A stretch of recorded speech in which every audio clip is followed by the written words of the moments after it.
Liberty Doll, would you like to give us a first sort of like introduction as to who you are, what you do? You know, just give everybody just your sort of resume, I guess you could say, of what you do. My resume. Okay, well, I am primarily a YouTuber, though I also have a Facebook page and a blog I don't update anymore. Definitely check that out then.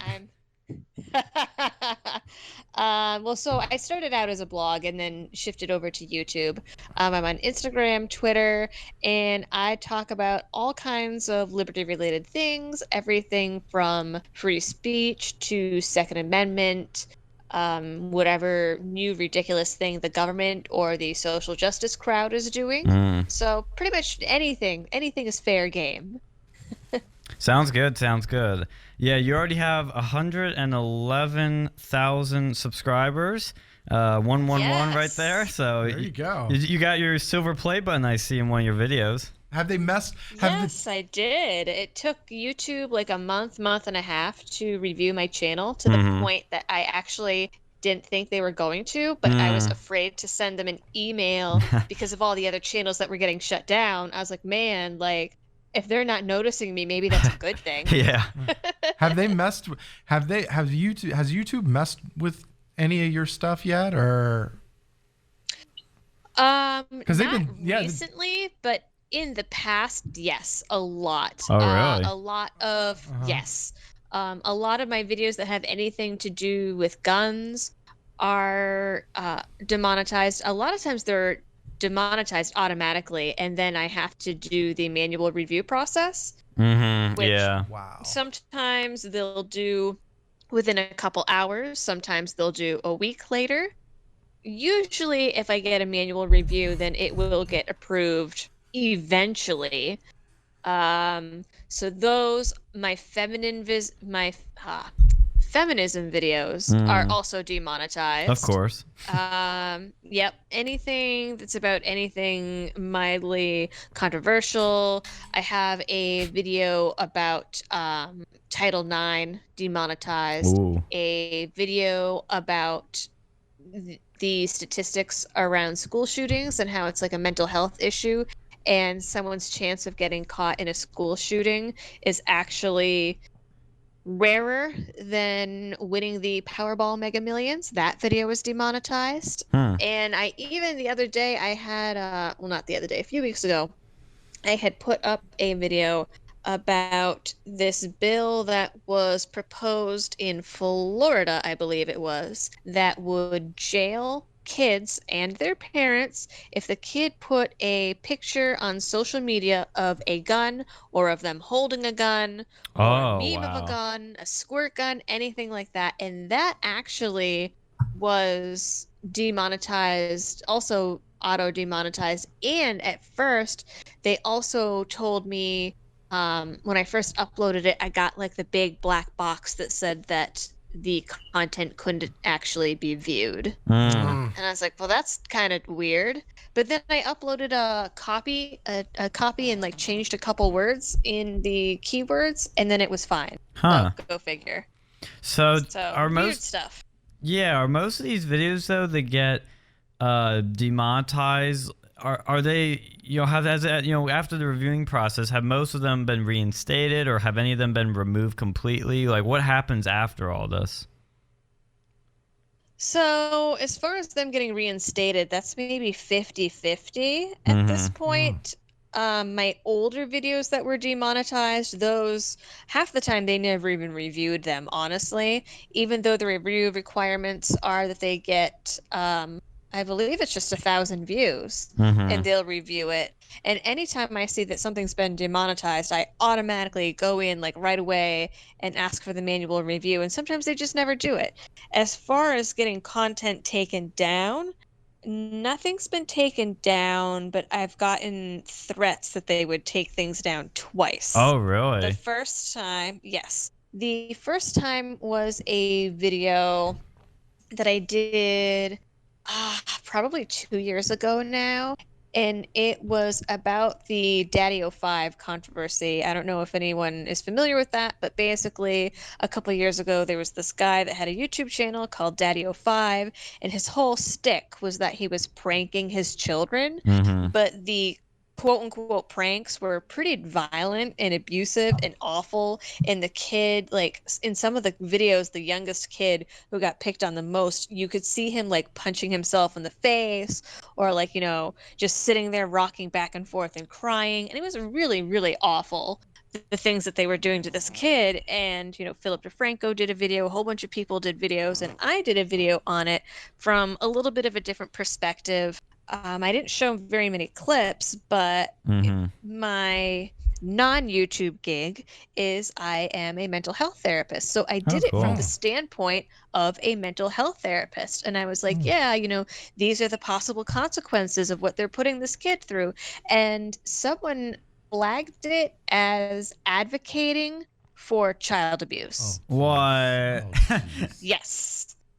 And I had to go through this whole appeal process with YouTube. I had to try to explain myself, and they only give you, when something like that happens, they give you this form to fill out, but the form, the online form, is one line where you can put in like 120 characters or something to defend yourself. Like Twitter gives you more freedom. Like, yeah, if you're not banned on Twitter, you can defend yourself more on Twitter. Jeez. Yeah, that's ridiculous. Yeah, and then luckily, like, and that was actually suppressed at one point, and they put it behind a wall and everything up until that was taken care of, actually. And then the only other time that something like that happened was there was that video that was going around, excuse me, I believe it was late last year, maybe early this year, of the vape shop guy that got screamed out. Yeah. I can never forget that one. And so I did a video on that, and it was up for maybe a week when at that point apparently some viral video company bought the rights to the original video and interesting. sent me with a copyright strike and told YouTube to take down the video. And I was like, well, I downloaded my copy from the original Facebook post. Yeah. And whenever there's a copyright strike, right? So the company that files the copyright strike, you can appeal that, but the company that originally filed the strike is the one that reads the appeal and rules on the appeal. YouTube is not involved in that process at all. They completely step out of it. So I had to try to file an appeal for fair use with the company that flagged the video to begin with, and obviously that didn't work. So luckily YouTube has a tool where you can edit right from the site. It's pretty rudimentary. Yeah, but I was able to cut a couple things out and get that all set. But that was threatened. That was not fun. But aren't and at the point, that was like one of my biggest, like fastest growing videos, so I was pretty upset about that. Yeah, I would be too. I mean, I know with fair use, I've learned the rules in like classes and whatnot, but I know like one of the ways that you can apply for fair use is if you're doing parody. But if you're critiquing something, doesn't that fall under fair use, and shouldn't you be allowed to use it? Yeah. Just the company just didn't want you to have it. I said, did the company just not want you to have it and they want to make money off it regardless? Yeah, that's exactly what it was. That's exactly what it was. So they were going to take the video down and get all the money from it. Right.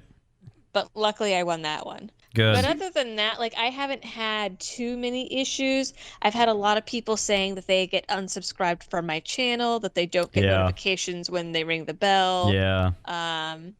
And what's interesting is several months ago, YouTube had said they would institute this policy where if they thought that the video you were watching was some kind of extremist thing, that they would put ads in front of it to lead you away from the video, and a lot of the suggested videos would be things to lead you away from whatever that extremist viewpoint is. Yeah. And for the last couple months, I've had a lot of people sending me messages and comments letting me know that the ads or videos before mine are things of like Elizabeth Warren for president, or Bernie Sanders Medicare for all, and that a lot of these suggested videos coming up in their side panels now are very liberal things, and it's only after watching my videos. So I'm like, really, does YouTube actually think that I'm an extremist? Oh yeah, of course. Well, of course, you're to the they right do. of Stalin. You're gonna be an extremist. Yeah. Yeah. I mean, I guess that's what it is. Yeah. I heard what they do now. Like Eli the computer guy was saying this, like because with copyright strikes, they have to give you strike. Like they have to strike like 3 strikes and you're out kind of thing. Yep. But like what they're doing now is they're just kicking you off for content, which there's no real strike scenario. They can just take you off and like, yep, you'll never, like, how do you fight that? You really can't. Right. It is with no warning, and I'm sure, they say, oh, well, we're YouTube and we'll let you know. But even when a video is demonetized, anything that YouTube does, I either never get an email or I get an email a week after they do it to my channel. So, I mean, not only are there no warnings in the strike system sort of sense, but there's no warnings where I would imagine that someone's just trying to log into their channel and all of a sudden they get a notification like, oh, sorry, this channel doesn't exist. Yeah. Yeah. So I would imagine that's probably how it goes. Yeah, so like I know you mentioned earlier about them showing you like liberal videos as advertisements. Like what I'm kind of confused with is like who would really like it. Let's say you're like a hard line, like, really hate Democrats and extremists and like alt-right or something. Do you think seeing Elizabeth Warren video is really going to change your mind? Like, does some executive at Google think that that'll actually change people's mind if they see a bunch of liberal advertisements? Like, at least. I mean, I don't think it's going to be changing anybody's mind. Maybe they think that it will, maybe they think that it won't. At the very least, it's a nice sort of little fluffy gesture that they can do to calm the masses. But what I will say is I've had some people that, frankly, I guess are idiots and comment on my channel and are like, oh, I see that you put an Elizabeth Warren ad right before this video. I'm unsubscribing, as if I'm the one that's choosing what's happening before my video. Well, if I've actually gotten a good handful of those. That's surprising, because I mean, I don't... Or there'll be impeach Trump ads right before my videos, I guess, is another popular one, and that makes people pretty upset. And it's like, I can't do anything about that. I have no control over that. I mean, I guess I could just not monetize, but I'm a capitalist and I like to be compensated for some of my time. You work, yeah. Or you create these really interesting videos that like get something out of it. Yeah. What I was going to ask is when you do these videos and then they like demonetize you or whatever, are they still putting ads on that video? Sometimes.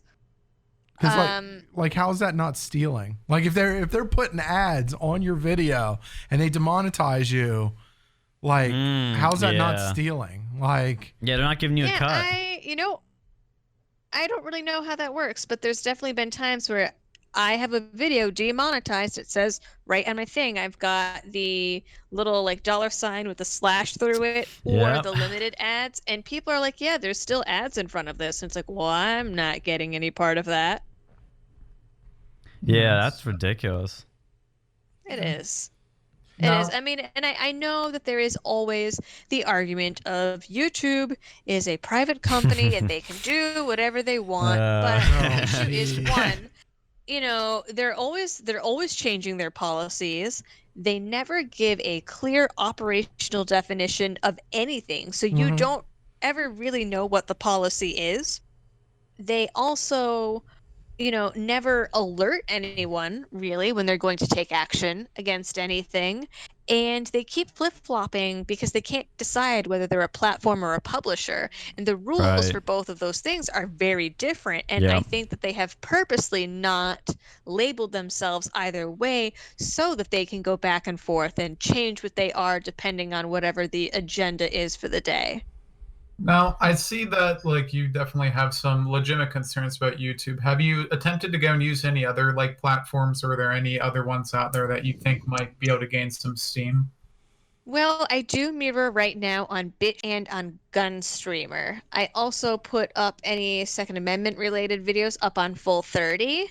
Obviously, though, that's a website that's pretty much exclusively for firearm videos, so I can't really put my other content there. But those are the main ones. I used to also put all of my videos up on VidMe, which seemed like a really promising platform, but they couldn't keep the lights on, unfortunately. So a lot of people say that BitChute is really the way to go. Right now I just use it as mirroring. I don't really interact on it all that much.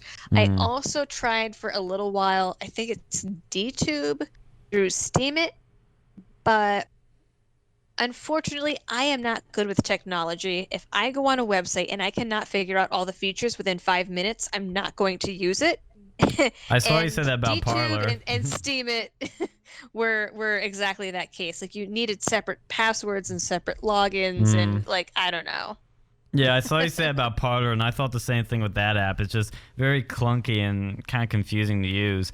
Last question I'll ask, and then I'll let everybody else get one more word in before we have to chop at the end of this hour here. I saw that your most recent video that's got a lot of views already, 32,000 views, about the whole Vox Apocalypse. I'll just ask like two things about that. Number one, what do you think of the whole Vox Apocalypse? Or Vox ad apocalypse? Gotta make sure you have that ad part in there, 'cause that's what's really about here. And number two, how's that video doing? Is it getting demonetized? Because I've heard YouTube isn't very happy with those videos. So surprisingly, it is not getting demonetized, which really shocked me. I just assumed that it would. I assumed it was going to get demonetized in the upload process. Yeah, yeah. Just So seeing that name that alone. it didn't. Yeah. Maybe because of the controversy, they were giving it a pass. I don't know, but I do think that. I mean, it's a really popular topic, right? There might be some throttling going on. I'm not really sure because a lot of my other videos get way more views than that. Maybe I was just a little too late on the bandwagon. I don't know. But as far as what I think about the whole situation, I think it's a load of crap.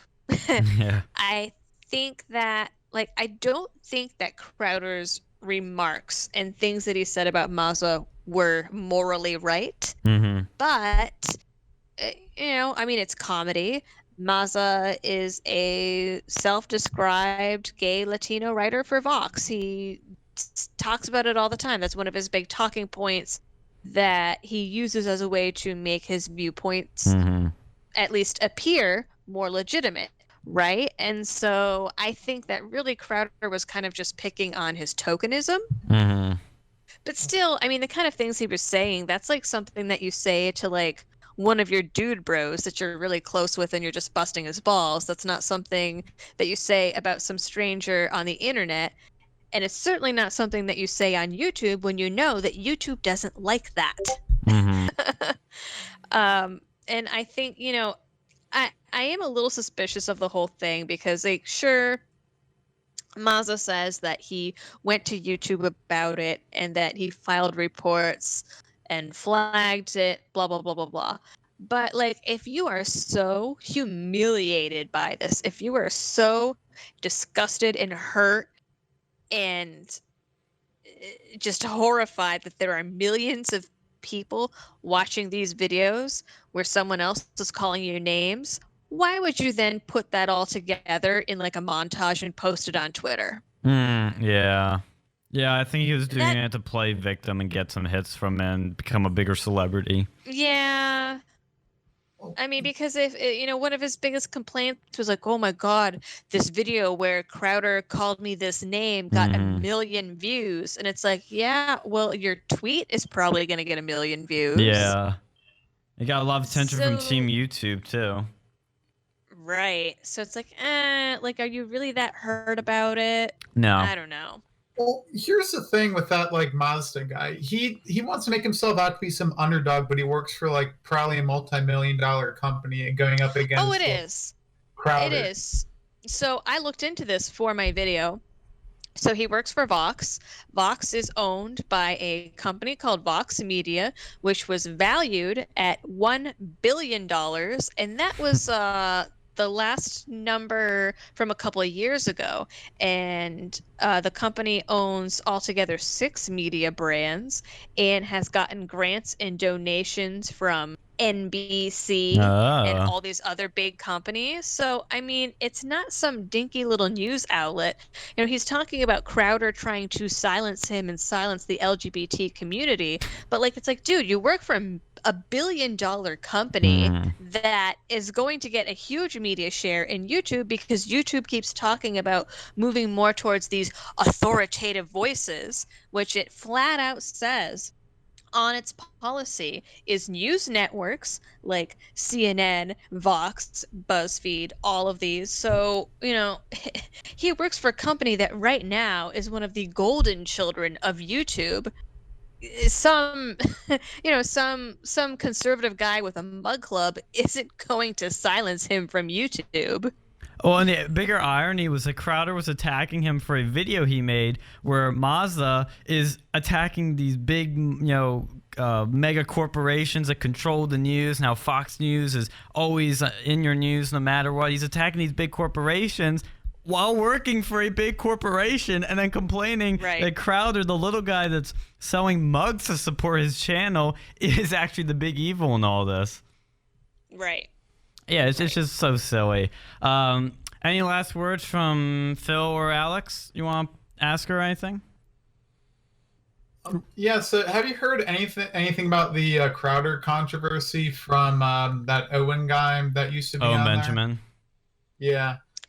No, not particularly. I know that wasn't Owen Benjamin like completely kicked off of Twitter, was it? Yes. Yeah, he was removed from Twitter. And he's been saying stuff recently that's been interesting to say the least, where he's been claiming that Crowder, when he had the character on his show Sven Computer, who was a German intern for him, apparently Crowder wasn't paying him thousands of dollars, and Blaze Media or CRTV, I forget which at the time, had to actually pay up their money because Crowder wasn't paying him. Like, I've just heard some weird stuff coming out about Crowder that's really just, I don't know what's going on. And, we're all trying to figure these things out. Let's be real here. Owen Benjamin's kind of gone off the deep end. If you've ever listened to him speak recently, he rants about Jews and the moon landing and stuff. But I do think he probably he did work with Crowder for a while, and I used to be an avid Crowder listener. And it was kind of strange how Sven and all these other people just kind of disappeared. They never said anything about it.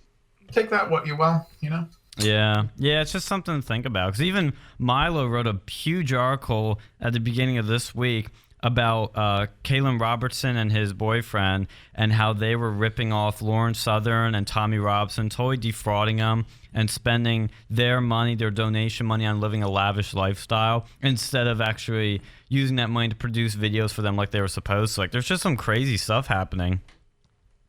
Wow. Well, and I know that there's been some rumors sort of in the rumor mill about how some of these influencers and personalities don't even actually fully believe everything that they're talking about.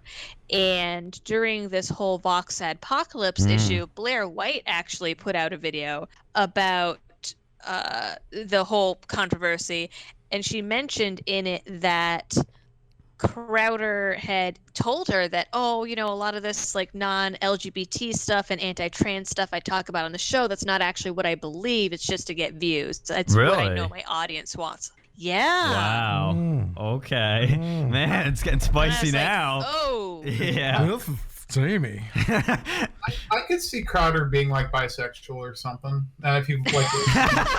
Oh, wow. Wow, we're swinging here. Yeah, we want to check out every rumor now. I could see it. Well, you know, the other thing I heard too through Milo's article was that Lauren Southern apparently was sleeping around with a bunch of big name right wingers to get scoops for her work and to get them to write for her. It's basically been like sex ghostwriting.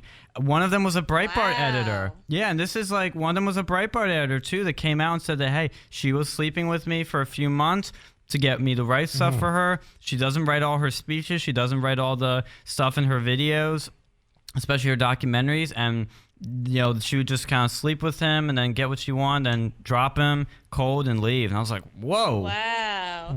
Yeah. So the only part about that I find surprising is really the ghostwriting part, because as far as like, you know, someone who thinks of themselves as a journalist sleeping with someone to get a scoop, isn't that like one of the stereotypes of journalists? It is. Yeah, it absolutely is. And apparently, too, Milo, I'll talk about this in the next hour, but Milo said on his Telegram channel, quote, I am told there's a lot more to come out about the Lauren Stefano stereotype, even more, I can't say the word on air, so I'll say darning, if Lauren kept the boys around, which is Kaylin and his boyfriend, the video producers, around after that, if what I'm hearing is true, I'll do some digging and get back to you. So like, it's just some weird stuff happening, and Tommy seemed to just be very sympathetic and thought the best of them that they could change, and he found out they couldn't. But Lauren apparently was egging him on and encouraging to do stuff and knew about, which is strange. Unless they had some dirt on her, I don't know. But, you know, some E-Celeb drama is going on behind the scenes for sure. Wow. But thank you for coming. That kind of makes me... Yeah, sorry, no problem. You can keep going. It's a little delay, so it's a little awkward. Oh, I was gonna say, you know, that kind of makes me happy in a way that, you know, people are always messaging me and being like, oh, you know, oh, do you talk to this YouTuber? Are you friends with that YouTuber? Or, you know, you should have this person on your show. Or have you seen this video? And I kind of live under a rock because I don't have time for any of that. And it kind of makes me happy, actually, that I live under this rock, because then that means that I can't get like caught into any of this drama. Yeah.